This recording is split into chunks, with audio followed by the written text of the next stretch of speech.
VDI. Bruxelles Metula. Stéphane, bonjour. Ouais, il y a plein de peps dans cette nouvelle édition. Ben oui. Bonjour Jim et bonjour aux auditeurs de Radio Judaïka. Ben, il y a plein de peps avec vous. Stéphane, j'ai deux personnes à vous présenter. C'est Roberto de Primis et Marie Thibault de Mézières qui sont à mes côtés et qui le seront d'ailleurs tous les vendredis. Bonjour Stéphane. Bonjour Stéphane. Oui, bonjour. Voilà, les présentations sont faites. Stéphane, on va parler avec vous évidemment de cette rencontre Trump-Netanyahou. On parlera aussi de l'ouverture américaine face aux pays musulmans modérés. On parlera de la situation de l'accord iranien. On parlera de la ville de Raqqa. On finira également par un mot de football. Je sais Stéphane que vous devez être déçu de la défaite de Beersheva hier en Europa League. On y viendra en toute fin d'édition. Mais d'abord Stéphane, tout d'abord sur cette rencontre Donald Trump-Benjamin Netanyahou. Je voudrais revenir avec vous sur cette conférence de presse. On en parlait en préparant cette interview. C'est quelque chose qui, moi, m'a marqué, qui a marqué sûrement d'autres personnes. C'était les réactions de Benjamin Netanyahou qui avait l'air relativement étonné face aux propos de Donald Trump. Et tout ça, c'est très simple. C'est en fait parce que la conférence de presse s'est tenue avant leur rencontre. Est-ce que vous savez nous expliquer tout ça, Stéphane ? Ben non, j'arrive pas à expliquer, Jim, pourquoi on tient une conférence de presse avant une rencontre, la première rencontre qui plus est entre les deux hommes depuis l'accession de Donald Trump à la présidence. C'est très étonnant. C'est très étonnant, mais on peut dire aussi que les positions des uns et des autres, surtout les positions israéliennes, étaient connues du président américain. Donc, ça démontre également que c'était pas l'événement ou la portion la plus importante de cette rencontre que cette conférence de presse. C'était parce qu'on doit faire une conférence de presse, et puis comme vous l'avez suggéré dans notre entretien préliminaire à Bruxelles Metula, de cette manière, en effectuant la conférence de presse avant la discussion, on n'a pas besoin de révéler ce qui s'est dit pendant la discussion. On n'a pas la nécessité de raconter non plus des carabistouilles. Je crois que c'est comme ça qu'on dit ça chez vous. Donc ça a plusieurs avantages, mais c'est étonnant. J'avais jamais vu cette manière de procéder. Et puis Netanyahou a été surpris par d'autres choses, notamment ce qu'il espérait en fait. C'était de noyer un peu le poisson. Il voulait qu'on parle surtout de l'Iran, surtout de Daesh, surtout des généralités des relations entre Israël et les États-Unis, de la nouvelle situation régionale. On y reviendra, c'est très important là, c'est la nouvelle situation régionale avec cette nouvelle alliance discrète mais très présente au niveau stratégique avec l'Égypte et avec l'Arabie Saoudite. Il voulait qu'on se concentre là-dessus, puis il aurait bien aimé qu'on ne parle pas du problème principal pour la communauté internationale, c'est-à-dire le différend israélo-palestinien. Et là, il a complètement loupé parce que j'ai noté quelques remarques assez directes de la part de Donald Trump, notamment quand il dit nous allons travailler pas très diligemment, mais très très diligemment sur un accord de paix. Donc c'est cet activisme qui existait très fort pendant la présidence de Barack Obama, que Netanyahou espérait qu'elle s'en aille, et puis elle est pas partie. Au contraire. Allô Stéphane, je crois qu'on a un petit souci de réception. Est-ce que vous m'entendez, Stéphane ? Stéphane ne m'entend pas. Ça. Allô Stéphane, écoute. Moi je vous entends bien, Jim. Stéphane, on vous entend un peu mieux, on va refaire un test, sinon on vous appellera d'une autre ligne. Alors Stéphane, vous nous disiez ? Oui, je disais, est-ce que vous m'entendez mieux maintenant ? On vous entend parfaitement. Ah d'accord, c'est peut-être une question de vidéo, parce qu'on essaie de se voir ce matin, mais c'est peut-être pas la meilleure chose à faire. On utilise beaucoup de bandes passantes. Oui, je disais que Donald Trump a rappelé la centralité de la nécessité de parvenir à un accord entre Israël et les Palestiniens, et c'est surtout ce que Bibi Netanyahou ne voulait pas entendre. Il a dit, nous allons travailler très très diligemment sur un accord de paix. Et puis il a fait quelque chose qui a gêné, en tout cas qui a fait sursauter la majorité des Israéliens. Il a dit, en regardant Bibi Netanyahou, les deux parties auront à faire des compromis. Et il a regardé bien dans les yeux, il a dit, vous le savez, n'est-ce pas, Ça veut dire, vous savez très bien que nous allons exiger de votre part des compromis pour parvenir à un accord de paix. C'est pas vraiment, ou c'est pas du tout ce que Bibi Netanyahou était venu rechercher à Washington. Ce qu'il était venu faire, c'était de poser ces deux conditions, Jim, que les Palestiniens, que l'autorité palestinienne reconnaisse l'État d'Israël comme État juif. Et la deuxième condition, c'est de maintenir le contrôle sécuritaire pour Israël, un contrôle sécuritaire absolu sur la Judée-Samarie. Alors nous, il faut le répéter, en tant qu'analyste, on comprend bien la deuxième condition. Quant à la première, reconnaître un État juif, eh bien, nous pensons que d'abord, il faut légiférer en Israël pour savoir quelle couleur on veut donner à notre État. Je rappelle à nos auditeurs qu'Israël n'est pas une république, n'est pas une monarchie, c'est simplement un État. C'est comme si on parlait de la Belgique en parlant de l'État belge ou de l'État français, alors qu'il s'agit d'une monarchie en parlant de la Belgique et d'une république en parlant de la France. Nous n'avons même pas encore été capables de définir le statut de notre État. On n'a pas encore été capable de nous approprier une constitution. Et puis on exige de la part des Palestiniens qu'ils nous reconnaissent comme État juif. Et je répète ça, mais je le répéterai tant que cette condition sera à l'ordre du jour. Il faut d'abord que nous décidions que nous vivons dans un État juif et pas dans un État israélite. Qu'est-ce que ça signifie un État juif? Personne l'a jamais défini. On sait ce qu'est un État démocratique, on sait dans quel État on veut vivre, on a chacun son idée là-dessus, mais c'est certainement pas aux Palestiniens de décider dans quel État nous, Israéliens, désirons vivre, mais c'est notre tâche et c'est notre privilège aussi, Jim. Alors Stéphane, il y a d'autres sujets qui ont été abordés durant cette conférence de presse. On va les passer en revue. Il y a l'accord iranien, mais il y a aussi le rapprochement avec les pays musulmans modérés. On parle notamment d'Arabie Saoudite et de l'Égypte. Comment est-ce qu'on peut imaginer les relations entre Donald Trump et ces pays dans les prochains mois à venir ? Ouais, j'enlèverais pour ma part l'épithète modéré, parce que dans des endroits où, comme en Arabie Saoudite, à la place de jouer des matchs de football, on coupe la tête des gens sur la place publique, c'est pas forcément des pays modérés. On est là, on discute de stratégie, on discute de politique régionale, et on rappelle que pendant la présidence de Barack Obama, les relations entre l'Amérique et l'Arabie Saoudite et l'Égypte, on n'oublie pas du tout en Égypte ni dans le monde sunnite que Barack Obama a été instrumental dans le putsch ou dans la révolution qui a fait tomber Hosni Moubarak, qui était un ami absolu de l'Occident, pour le remplacer par les frères musulmans, par Morsi, par le président Morsi, que c'était une catastrophe absolue, qu'il a braqué ainsi tout le monde sunnite et particulièrement Riyad, et bien entendu côté monde sunnite, côté immense majorité du monde arabe, eh bien on espère, comme en Israël, un changement d'orientation politique de la part du nouveau président. Et là, on peut être tout à fait simple dans nos propos, c'est-à-dire que ce qui inquiète tant à Riyad qu'au Caire qu'à Jérusalem, eh bien, c'est la menace iranienne. C'est ce qui occupe 90% de l'agenda politique. Stéphane, justement, concernant la menace iranienne, on va y revenir maintenant avec vous en détail. Je voulais vous proposer, en prélude de ce passage, d'écouter justement Benjamin Netanyahou et d'abord Donald Trump qui discutait de l'Iran durant la conférence de presse. Écoutez, ça dure quelques secondes. One of the worst deals I've ever seen is the Iran deal. Israel stands with you, and I stand with you.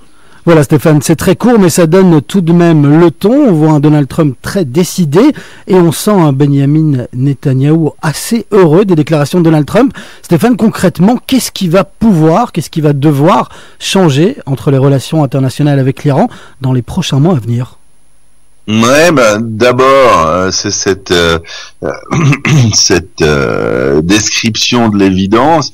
Moi, j'ai eu dans ce bureau de la rédaction cette semaine un ministre israélien modéré qui a dit qu'il faudrait, dans une situation idéale, assigner en justice John Kerry et Obama pour l'accord qu'ils ont signé.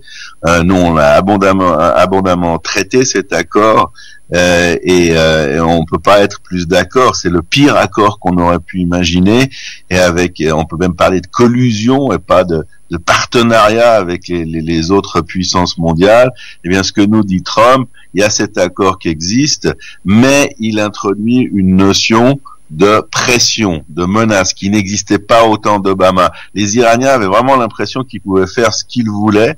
Et ils se sont pas gênés. Ils ont empêché des enquêtes de la part des commissaires de Vienne sur les sites sensibles, sur d'anciens sites sensibles. Ils ont simplement envoyé les enquêteurs à la maison, et Obama l'a accepté sans autre. Pour Obama, c'était très simple. On parle de stratégie, c'est-à-dire qu'il y avait aucun fait, aucune action sur le terrain qui pouvait miner ou remettre en question l'accord avec l'Iran. Et là, Trump change complètement la donne et il dit il n'y a rien, y compris cet accord, qui pourra faire en sorte que l'Iran accède à la bombe atomique. Il a répété 2 fois, jamais sous ma présidence, l'Iran n'obtiendra la bombe atomique, et c'est très important, c'est un changement de direction.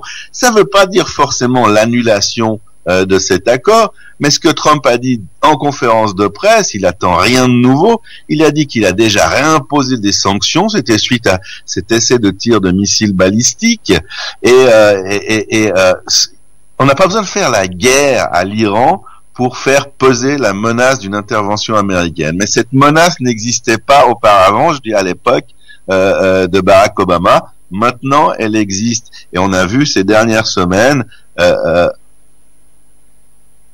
Pardon ? Oui, Stéphane ?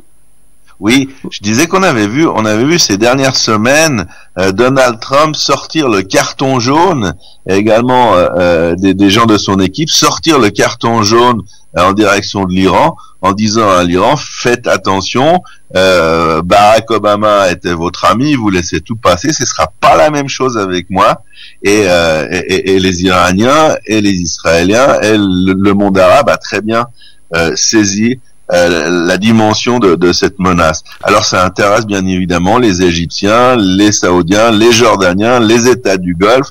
Ce qu'on a vu en filigrane de cette conférence de presse, et ce qui est le plus important pour nous, Jim, c'est les propos à la fois du président américain et de Netanyahou, qui laissent à croire qu'on est en train de reformer une coalition au Moyen-Orient entre ces États et Israël, et c'est que cette coalition, cet intérêt commun, allait jouer pour solutionner le différend israélo-palestinien. Très brièvement, on ne parle plus d'État ou pas forcément d'État, on minimise, on aninise la portée et l'importance de l'autorité palestinienne et des Palestiniens tout court.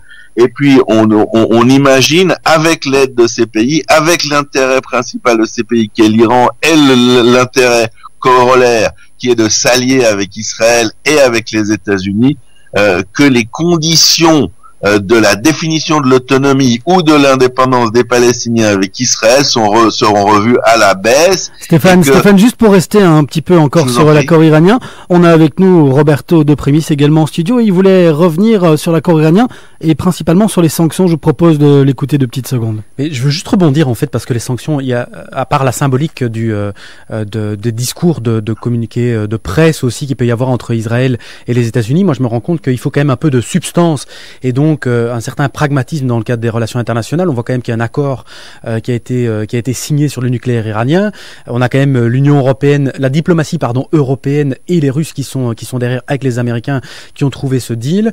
Donc je doute sérieusement que Donald Trump soit capable de casser ce deal ou de retirer clairement les États-Unis. D'ailleurs, c'est pas sa volonté. Par contre, sa volonté sera d'augmenter crescendo les sanctions à l'égard de l'Iran, ce qui va quand même mettre à mal l'économie iranienne dans le cadre de son développement, parce qu'elle était en train de s'ouvrir justement vers l'Occident.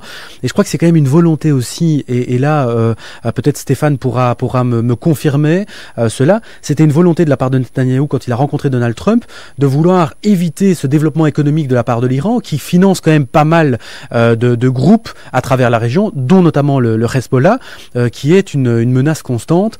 Donc il faut un peu voir ça de manière pragmatique dans la région. Stéphane, on va continuer à parler avec vous justement de la région. On va partir en Syrie du côté de Raqqa parce qu'il est déjà 8h passé de presque 18 minutes. Il faut qu'on avance dans ce Bruxelles. Mais tu l'as, Stéphane, au niveau de Raqqa, tout d'abord peut-être un point de vue sur les derniers éléments d'actualité. On sait que les Kurdes et les États-Unis se rapprochent fort de la ville. Ils en sont où à l'heure actuelle? Ouais, c'est surtout les Kurdes, les forces démocratiques syriennes, qui sont composées à 90% de Kurdes et à 10% de forces tribales, de combattants tribaux sunnites. Et ça, c'est aussi très important par rapport à ce qu'on a dit tout à l'heure à la question de votre invité en studio. C'est-à-dire que pour le monde sunnite, ce qui se passe en Syrie et en Irak est terriblement important. C'est exactement le contraire de l'appréciation qu'on en fait en Europe. C'est-à-dire que la plupart de nos auditeurs, la plus grande partie du public ne comprend rien à ce qui se passe là-bas. C'est pas important. On lui parle de Daesh toute la journée et on l'empêche quasiment de saisir les nuances de ce qui se passe. Pour les sunnites, c'est très clair. C'est les chiites, c'est Téhéran qui est en train de mettre la main. Il l'a déjà fait sur le gouvernement de Bagdad et de mettre la main progressivement en utilisant intelligemment l'aide internationale, le combat occidental contre Daesh pour s'implanter, pour prendre en fait la direction des opérations à la fois en Syrie et en Irak. Et ça, c'est la chose qui inquiète le plus l'Arabie Saoudite, l'Égypte et les États sunnites. Alors, dans le cadre de cette guerre, eh bien, on va noter deux choses. D'abord, que les Russes ont décidé de geler la confrontation au nord de la Syrie. On en a souvent parlé. Tout le monde sait qu'on a de la sympathie pour les Kurdes. Eh bien, le combat pour la prise du nœud principal, du nœud stratégique qui reste à Daesh dans le nord de la Syrie, c'est la ville de Al-Bab. Eh bien, ce combat qui avait été mené par les Turcs a complètement raté. Les Turcs, qui possèdent la plus grande armée de l'OTAN, sont absolument incapables d'enlever cette ville défendue par 4000 combattants de Daesh, et ils ont eu besoin de l'aide des Russes, de l'aide du Hezbollah libanais, pour, suite à des bombardements d'artillerie. Donc la Russie est venue avec ses canons dans le nord de la Syrie, et des bombardements aériens très imposants. Eh bien, c'est seulement de cette manière qu'ils ont permis aux Turcs d'entrer et d'occuper désormais depuis cette semaine à peu près 30% de la ville d'El-Bab, mais les choses ne sont pas terminées. Donc Poutine a imposé plusieurs choses. Il a imposé aux Turcs de ne pas descendre plus avant dans le sud, c'est-à-dire d'arrêter leurs opérations sur la route qui va d'Alep à Manbij, c'est-à-dire le nord de la Syrie. Il a imposé aux Turcs de cesser de harceler et d'attaquer les Kurdes. Il a imposé aux Turcs de ne pas s'en prendre, de garder une distance sécuritaire d'au moins 500 mètres des forces gouvernementales syriennes.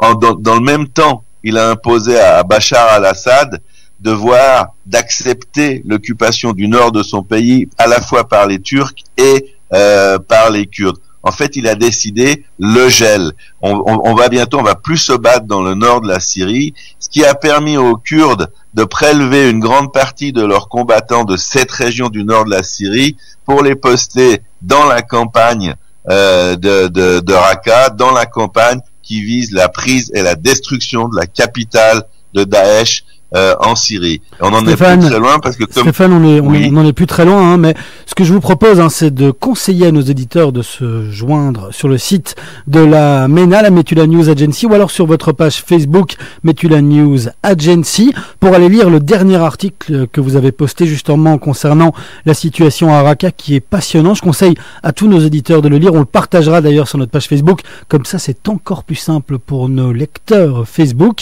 Stéphane, il est 8h passé de 22 minutes. On va devoir se quitter dans un court instant, mais je sais que ça vous tenait à cœur. On avait promis à nos éditeurs qu'on parlerait un peu football aujourd'hui. Il y a eu des belles victoires dans Europa League côté football belge, avec les victoires d'Anderlecht face au Zénith Saint-Pétersbourg, de Gand face à Tottenham, et le tout de même, on va dire, joli petit nul de Genk face à l'Astra Giurgiu, je pense. Stéphane, il y avait aussi un match un peu historique pour la Poel Bercheva qui recevait le club turc de Beşiktaş, et ça s'est pas passé comme prévu, Stéphane. Ça c'est plutôt passé comme prévu parce qu'on était content, on en avait parlé sur notre antenne, on était très content de l'évolution du club d'Hapoel Beersheva qui était en train de devenir un grand club européen. Puis il y a eu une baisse de régime assez inexplicable, ou alors c'est la rançon de la gloire ou le fait que les choses avaient progressé trop rapidement.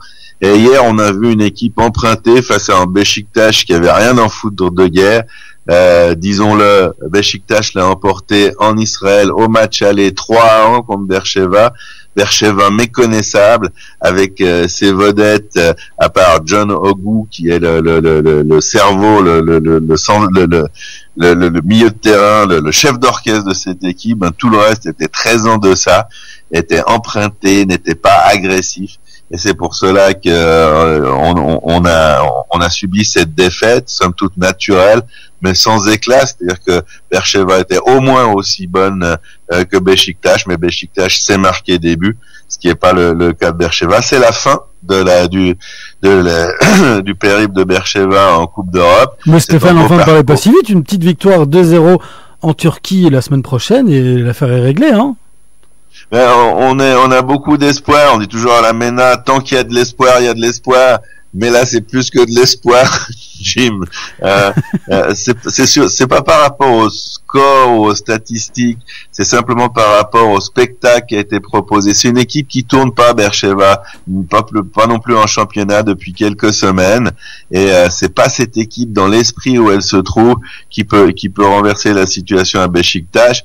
Et puis je rappelle qu'à Beşiktaş, qu'en Turquie, on sera déjà content de quitter Istanbul en un morceau entier, parce que l'hystérie ou l'engouement, pour parler positivement, des fans de Beşiktaş est connu dans l'Europe entière, et jouer devant 40 000 de ces fans, ça va pas être coton, et c'est pas vraiment le meilleur endroit que le stade de Beşiktaş pour arracher un exploit. Je crois vraiment que malheureusement la carrière cette année de Beersheva est terminée, mais il y a un bon encadrement et un encadrement technique. Il y a des moyens au niveau israélien. Faut quand même dire aussi que le budget de Beşiktaş est de 10 fois supérieur à celui de Beersheva. Beersheva, c'est à peu près 15 millions d'euros. Beşiktaş, c'est à peu près 150 millions d'euros. Ça permet d'acheter tout simplement des joueurs, notamment à l'attaque, qui sont capables de finir une action quand ils ont deux possibilités dans tout le match, ce qui a été le cas hier, alors que Beersheva s'est présenté 6-7 fois devant le gardien, seul devant le gardien, et l'attaquant a réussi à mettre à côté. C'est ça la différence de budget. On a la capacité d'acheter des joueurs qui sont qualitativement supérieurs. Stéphane, merci beaucoup d'avoir été avec nous dans cette deuxième édition de VDI. On vous retrouve bien évidemment la semaine prochaine. Avec un immense plaisir, en vous souhaitant à tous en Belgique un excellent week-end.